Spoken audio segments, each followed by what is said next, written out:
Eu estou, de facto, profundamente satisfeito por nos termos deslocado aqui, eu, os meus camaradas do Conselho da Revolução, do Movimento das Forças Armadas, do Governo Provisório, aqui à Sorefam, porque tivemos a ocasião de verificar que aquilo que vos disseram os vossos camaradas seria aquilo que nós vos viríamos aqui dizer.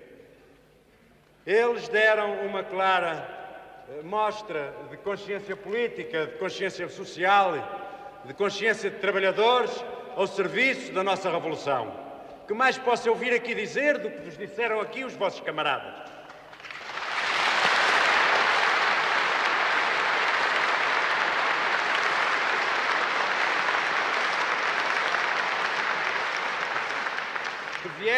Viemos aqui aprender convosco. Isto não são frases literárias que eu estou aqui a dizer, mas isto é de facto a voz da nossa consciência e do nosso coração.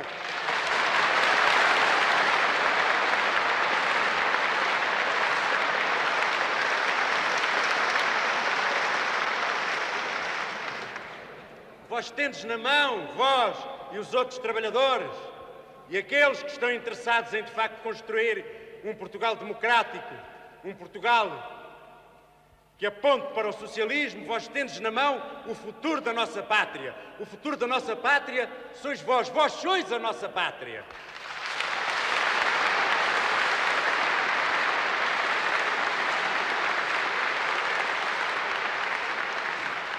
A pátria não é uma entidade abstrata, não é uma entidade mítica, mas é uma entidade concreta, constituída por todo um povo de carne e osso que vive dia a dia os seus problemas, que sofre, que tem alegrias, que a constrói dia a dia, na medida das suas possibilidades. Essa é que é a pátria. A pátria são os portugueses de carne e osso. Sois vós. São todos os portugueses bem ligados aos seus problemas nacionais, bem ligados às raízes históricas, bem ligados àquilo que de positivo a nossa tradição nos traz e apontados para o futuro. Esse é que é o verdadeiro conteúdo da pátria. Não é nada de abstrato que se aprenda nos livros, mas é uma coisa que se aprende no dia-a-dia. Vocês, quando estão a construir esses balões para os filhos dos trabalhadores, quando estão a construir as carruagens, quando estão a construir os equipamentos para as centrais elétricas, vós estáis a construir a nossa própria pátria. Esse é que é o conteúdo da palavra pátria.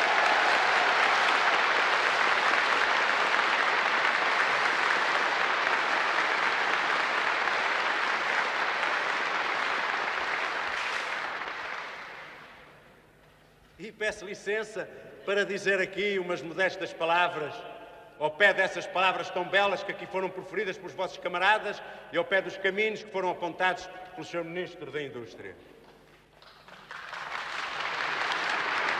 O triunfo da Revolução Portuguesa depende decisivamente do triunfo no campo económico, do relançamento em moldes socialistas de uma economia empobrecida pelas distorções do fascismo, pela dependência do capitalismo internacional em crise aguda, pelos obstáculos semeados constantemente no nosso caminho que até agora percorremos. Há que reafirmar: o triunfo da Revolução exige uma batalha da produção travada a todos os níveis, sem descanso nem hesitações. São as massas trabalhadoras, em união estreita com o movimento das Forças Armadas, que determinarão o futuro da nossa pátria, porque é da adesão dessas massas aos grandes objetivos nacionais que dependem os resultados da nossa batalha.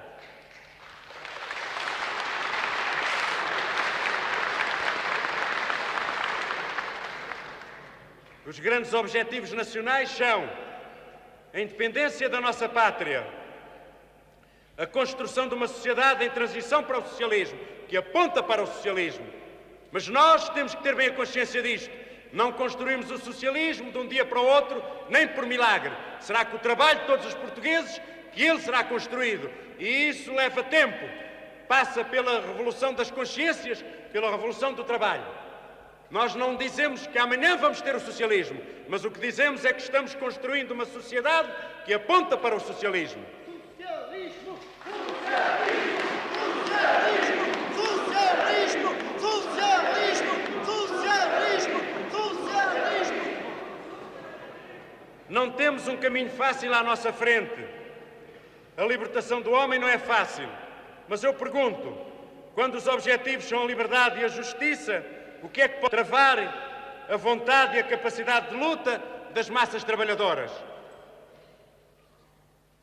É essa vontade, aliada à consciência política, que permitirá superar dificuldades que se nos deparam, como sejam, entre outras, aquelas que eu quereria, sobretudo, salientar hoje aqui.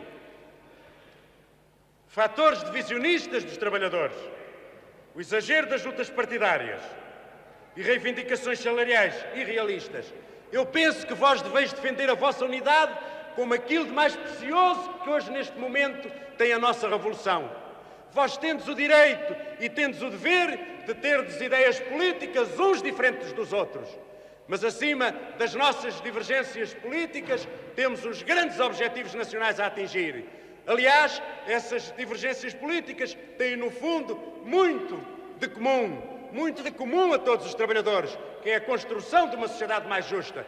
E os trabalhadores devem, sobretudo, ver o que é essencial na sua luta, ver o que é o principal e não se deixarem enredarem por questões e por lutas de pormenor e lutas de caráter secundário. A vossa unidade é aquilo de mais precioso que deveis defender. Unidade! Unidade!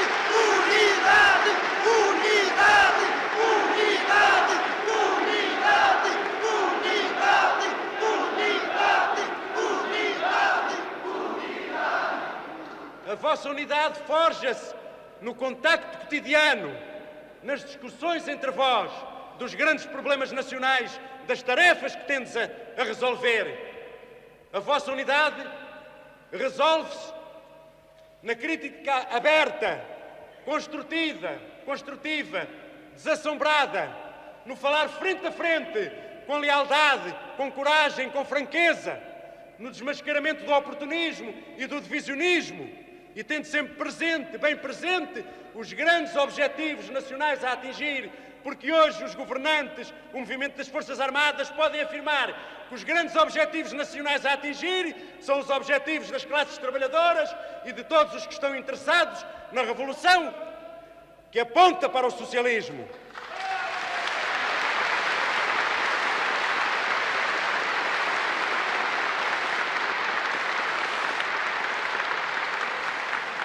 Ninguém de boa fé pode negar a necessidade, a urgência desta unidade.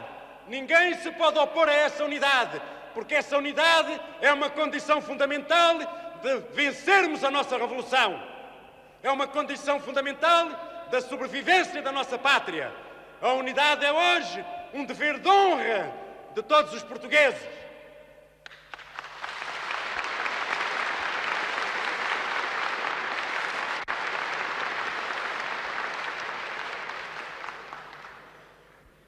Ela é uma condição da construção da nova sociedade, porque todos nós ambicionamos.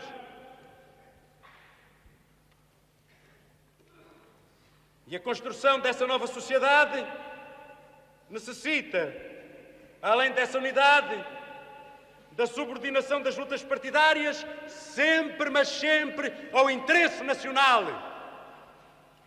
Necessitamos de realismo económico.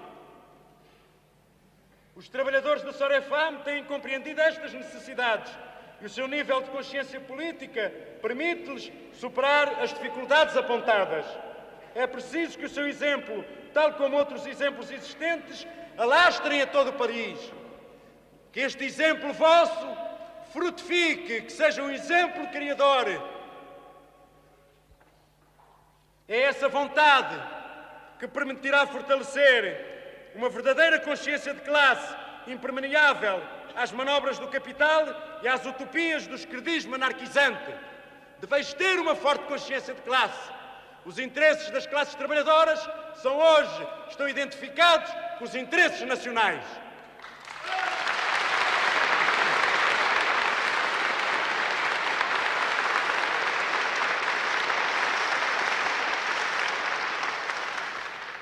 É ainda essa vontade que permitirá, em coordenação com os órgãos centrais de planeamento e decisão política, desenvolver todo o potencial criador das massas trabalhadoras, levando-as a estudar e a criar formas adequadas de participação no processo revolucionário e, particularmente, no controle da produção, através das próprias organizações que vão criando. Conselhos de produção ou outras formas conjugadas com os órgãos sindicais. Deverão os trabalhadores participar no estabelecimento dos planos anuais das empresas, no estabelecimento do preço dos produtos, na solução dos problemas salariais, na organização técnica da produção, na aplicação dos capitais, no estudo da distribuição e colocação dos produtos. Aquilo que vos apontou aqui o Sr. Ministro da Indústria necessita da vossa participação indispensável, porque esta revolução é uma revolução de nós todos. Não há hoje, não deve haver uma divisão entre governantes e governados. Esta revolução é a nossa revolução. Nós estamos aqui, mas estamos prontos a ir para o vosso lugar e vós virdes para aqui. Isto é uma revolução de nós todos.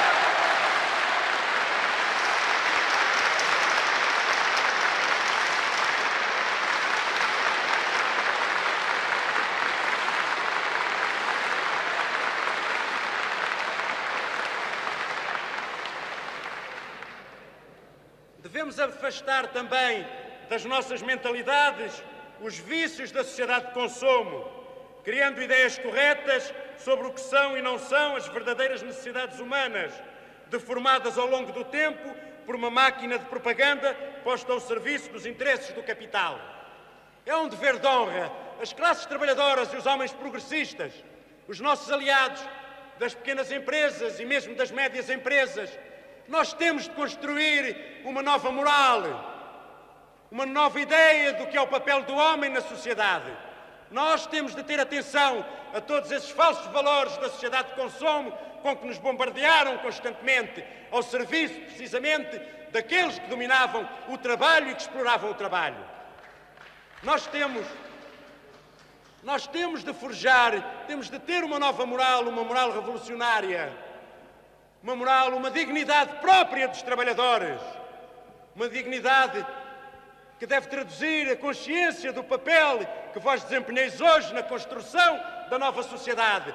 Mas essa consciência deve ser uma consciência humilde por todos aqueles que valem e que têm consciência daquilo que estão fazendo, devem ser humildes. Humildes para com os seus camaradas, humildes para consigo mesmos, humildes para com a nossa pátria que somos todos nós. A humildade revolucionária é um dever de honra e da vossa dignidade.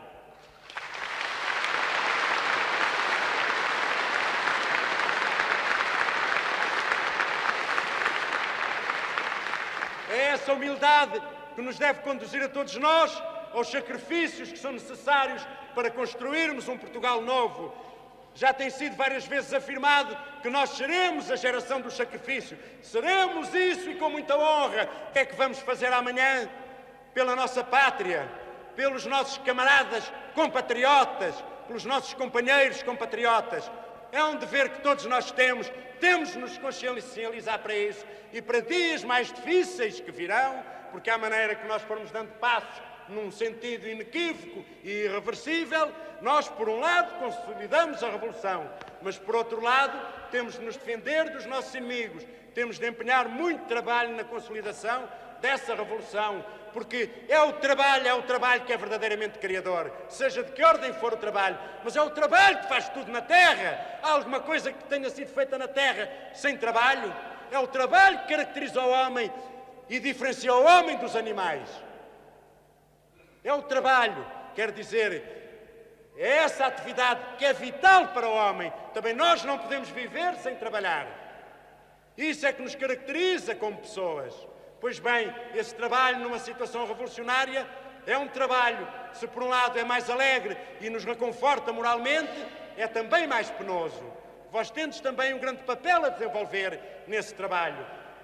No desenvolvimento da produtividade. Eu agora vou-me desviar um bocadinho, mas vós, e deveis sobretudo, é com a vossa inteligência, é com o vosso raciocínio, porque vós sois tão inteligentes como os outros, como os senhores doutores e como aqueles que só eles de antes tiravam cursos. Vós deveis ter confiança, ter humildade, mas ter desconfiança nos vossos recursos próprios. Vós tendes uma cabeça capaz de revolucionar uma pátria. Tendes uma cabeça à altura das outras cabeças. E é sobretudo por um esforço cerebral, por um esforço de consciencialização sobre as atividades laborais que vós podereis melhorar as condições de trabalho, a produtividade, a quantidade de trabalho. Tende confiança em vós, tende confiança nas vossas possibilidades. Vós hoje tendes uma liberdade que vos permite expandir, atirar cá para fora todo o mundo que andava aí ressequido, todo o mundo que andava oprimido e que só vos deixava falar em futebol.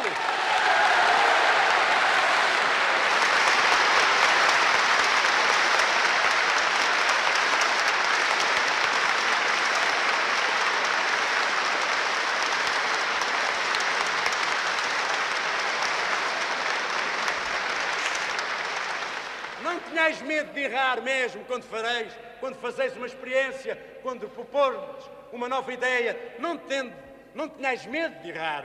O que não podemos é cometer erros irreparáveis.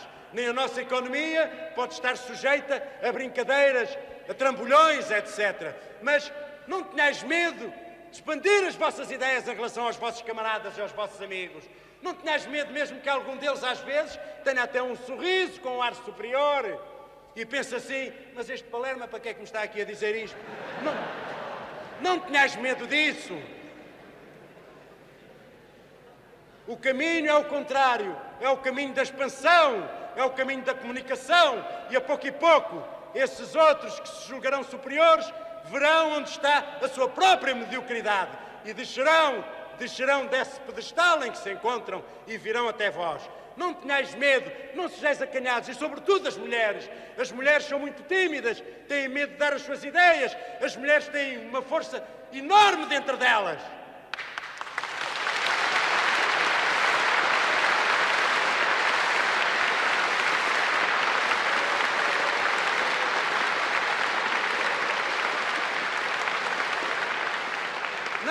Não vos julgueis inferior aos homens.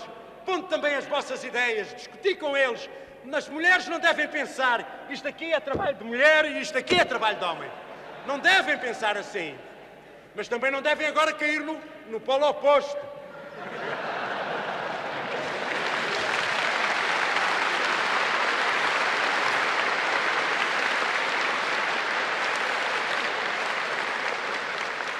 As mulheres, os filhos, as próprias crianças também têm espírito criador. Não lhe corteis esse espírito criador. É certo que desde pequenino é que se torce o pepino e a gente tem que orientar os nossos filhos e temos esse dever, que é um dever de honra. Os pais não podem abdicar da educação em que devem formar os seus filhos, mas não os devem amordaçar, não lhes devem estar permanentemente a dizer cala-te menino que não percebes disto, porque eles também têm uma cabecinha que vai laborando. A todos os níveis há ideias criadoras. E é preciso que tenhamos a consciência disto. Vocês já viram o que são estes milhares de pessoas com ideias criadoras a multiplicar e multiplicar as ideias de meia dúzia de sábios que estão em certos pedestais e que estão a deitar cá para fora palavras como pérolas? Já viram o que são as vossas ideias criadoras? Já viram em que medida isto tudo depende de vós? Já viram a lição que tendes estado a dar a nós? Como nós vamos daqui mais enriquecidos por aquilo que ouvimos, por os estarmos a ver aí à nossa frente? E isto é que faz a força da revolução. Não tenhais, portanto, acanhamento, nem timidez nas vossas relações. Não tenhais medo de fazer figura, às vezes mais estúpido do que outro. Não tenhais medo disso. Todas as colaborações são necessárias e são úteis, porque, acima de tudo, vós sois portugueses, sois homens, e isso é muito superior à inteligência, ou à parvoíce, ou à estupidez. A dignidade de ser homem e de ter a consciência de ser português e de ter a consciência de que temos o dever de trabalhar para a nossa pátria. E então temos o dever de falar uns com os outros, de não ter medo uns dos outros, de ser francos, de não falarmos atrás, de sermos corajosos e de irmos aos encontros dos problemas. O Dom João I dizia que quando temos uma coisa difícil a fazer, a gente deve começar por ela. Não deve começar a adiar, isto fica para amanhã, isto fica para depois da manhã. Então vamos criando mais complexos, vamos criando mais receio, vamos tendo mais acanhamento de pôr as coisas com franqueza. A gente enche o peito de ar e vai para a cabeça do touro.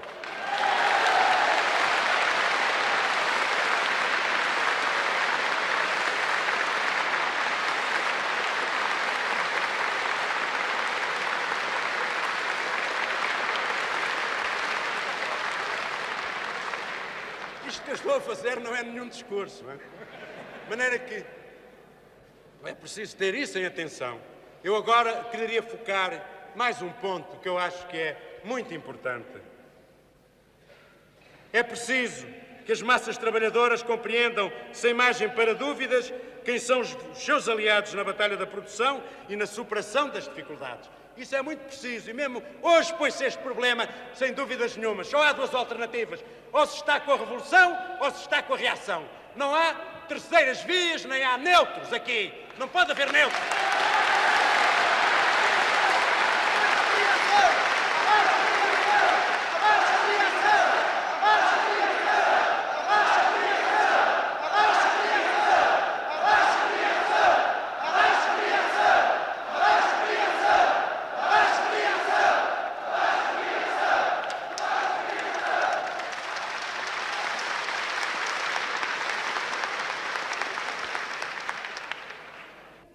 Nós também precisamos de aliados nesta revolução, precisamos de pequenos empresários e de médios empresários que compreendam esta revolução, que caminhem ao lado de nós.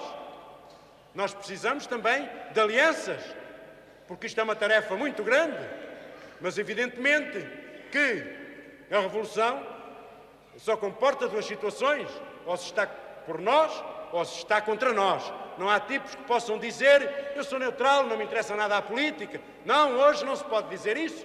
Só há duas posições. Ou estamos na revolução ou estamos contra a revolução.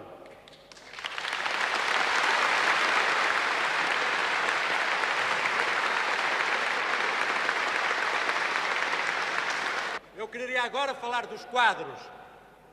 Eu penso que os trabalhadores, tal como os quadros, devem estar conscientes da sua aliança natural no processo revolucionário. É claro que os quadros, e a certos níveis, se a gente raciocinar profundamente, os quadros também eram e também ainda são assalariados do capital. E nesse aspecto estão ao nível dos outros trabalhadores assalariados. Mas eles, quer pela sua origem social, quer pelos seus hábitos de vida, quer pelos vencimentos que oferem, quer porque até ficam com uma parte, ou ficariam com uma parte da mais-valia criada pelos trabalhadores, têm tendência natural para não estar diretamente ligados aos trabalhadores. Mas, por outro lado, esta situação revolucionária, o que temos vivido depois do 25 de Abril, o próprio processo histórico e revolucionário, devem levar os quadros à compreensão que o seu lugar é junto dos trabalhadores e levar os trabalhadores à compreensão de que necessitam dos quadros. Deve haver uma identidade muito firme entre os quadros e os trabalhadores propriamente ditos. E eu verifiquei isso aqui na Sorefam. O carinho, a amizade e as palmas que vós destes ao vosso presidente do Conselho de Administração. Isso é típico do trabalho revolucionário. Nós estamos todos metidos no mesmo barco. Uns trabalham de uma maneira, outros trabalham de outra maneira. Mas não podemos separar os quadros dos trabalhadores. Nós necessitamos dos quadros. E os quadros necessitam dos trabalhadores. Necessitamos dessa profunda unidade entre quadros e trabalhadores. E precisamos que os trabalhadores também compreendam isso. E precisamos que haja uma certa... Vamos lá, eu vou talvez dizer uma palavra que seja um exagero, mas os trabalhadores devem olhar para os quadros, para aqueles que parece que não estão convosco, com compreensão. Porque eles, no fundo, também eram vítimas do fascismo. Eles julgavam que eram livres, ou mais livres que os trabalhadores, mas não eram. Porque uma pessoa é livre na medida em que conhece mais, em que é mais instruída, em que conhece melhor os processos. Não é na medida em que tem mais automóveis, ou mais sofás, ou mais frigoríficos. Isso também faz parte da liberdade. E nós queremos conquistar essa liberdade. Queremos atingir a sociedade em que tudo isso seja barato e esteja ao alcance de todos. Mas nós devemos pensar hoje que necessitamos dos quadros. E os quadros necessitam dos trabalhadores. Deve haver uma unidade.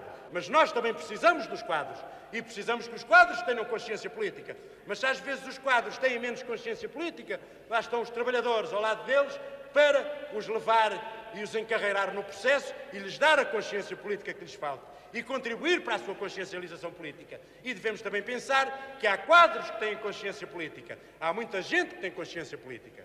E aqui, mais uma vez, eu quereria salientar a diferença que há entre as pessoas que têm mau feitio ou que têm tendências autoritárias ou que têm, às vezes até porque são tímidos e são complexados, não têm relações abertas com os homens que trabalham mais diretamente na produção, o trabalho manual, e vocês têm um grande papel, é também descomplexar essa gente e trazê-los até ao vosso seio e não os rejeitardes, porque nós precisamos também dos quadros, nós precisamos também de tipos que saibam matemática, física e química, etc. É claro que nós vamos caminhar a sociedade para que vós e os vossos filhos saibam tudo isso. Mas nós precisamos neste momento também dos quadros. E desde que os quadros estejam prontos a colaborar connosco e a caminhar connosco, metidos no mesmo barco, nós não os devemos rejeitar, devemos antes abraçá-los. Nós precisamos desses quadros. Nem todos têm o mesmo nível de consciência política, mas não vamos agora também dizer que os quadros, porque parte deles estavam comprometidos com o fascismo, não têm consciência política. E vós sabeis bem que sim, que têm. Há muita gente que pertence aos quadros e que é consciente politicamente. Eu, portanto, exorto-vos a não rejeitar-vos, mas a procurar-vos a união, a ligação, a chamá-los, se vedes que eles se estão a afastar, a chamá-los, a trazê-los ao vosso seio, a metê-los no mesmo caminho, que é o bom caminho, que é o caminho da nossa pátria. E eles também, grande parte deles, a maior parte deles, são suscetíveis de entrar nesse caminho. Nem vamos depreender do que eu aqui estou a dizer, que os quadros são uns e os trabalhadores são outros. Eu não quero dizer isso. Eu estou a dar ênfase a este problema, propositadamente, porque nós, nesta batalha da produção, precisamos dos quadros. Mas precisamos de quadros que sejam tão humildes como os trabalhadores. E se não são num determinado momento, é o nosso procedimento, é a nossa ação cotidiana que lhes deve mostrar isso. Mas não os devemos rejeitar. E não pensemos que nós julgamos que para um lado estão os quadros e para outro lado estão os trabalhadores. Eu estou a dar ênfase a isto, porque me parece um problema muito importante. Até há quadros que se julgam rejeitados quando não o são. Isto porque é? Porque tudo tem um aspecto dominante e um aspecto secundário. E nesta revolução, aqueles que se têm distinguido pelo seu elan, pelo seu trabalho, pelo seu amor aos outros e à pátria e ao futuro, esses têm naturalmente tomado posições de destaque. Mas tenhamos bem presente isto, que nós precisamos dos quadros e que os quadros no fundo também eram explorados, como eram os trabalhadores. É claro, tinham umas condições melhor de vida, evidentemente, mas quem mandava, quem riscava, e em particular nas condições do nosso capital monopolista de Estado, era o dono, era o patrão, era quase um senhor feudal, esses grandes homens dos monopólios, não me estou a referir aos pequenos. Não há meio caminho nesta tarefa em que nos metemos e que põe a nossa própria vida, o nosso futuro em jogo. Não há meios caminhos nem meias tintas. Há só um caminho, ou há a rejeição desse caminho. E nós estamos prestados todos em seguir nesse caminho, em seguir para a frente, para os destinos gloriosos, para os destinos radiosos de uma pátria que seja de todos os portugueses. Viva Portugal! Viva!